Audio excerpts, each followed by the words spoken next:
In this video, I'm going to talk about how to create and solve matrix equations. And so I'm just going to look at a fairly simple case. I'm going to look at a 3 by 3 matrix. I'm going to call A. And to do that in Excel, I just put in a 3 by 3 grid of numbers like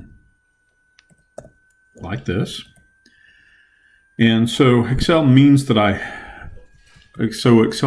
mean to think of those as a single unit. I select all of them, and then in this name box, I give them a name. Just A is fine. Okay. You can give them whatever name you like, except it can't be a letter and then a number because those are already defined in Excel. It can be a single letter, and that's what I did.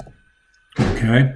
And to have a matrix equation, I'm going to look at a 3 by 3 times a 3 by 1, which will give me a 3 by 1. Okay, and so I'm going to define another 3 by 1 matrix here. And this one I'm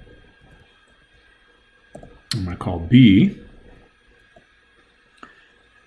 And so once again, I define it in the name box, and so I have my matrix B. And the equation I want to solve looks like AX equals B. And so what we do with that is we can use this in linear algebra. Our unknowns are the things that multiply the columns, and they give us the answers that are in the output matrix. Okay, and so my matrix, my solution X is just going to be A inverse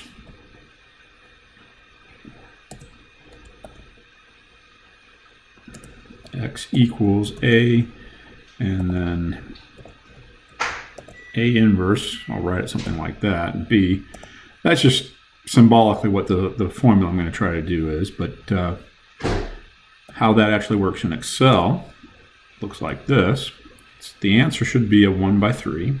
So I select a 3 by 1 array of cells, and then I type in my equation, which is, I'm going to have a matrix multiplication, which the command for is mmult, and then I want A inverse is the first component of that multiplication, which is going to be M inverse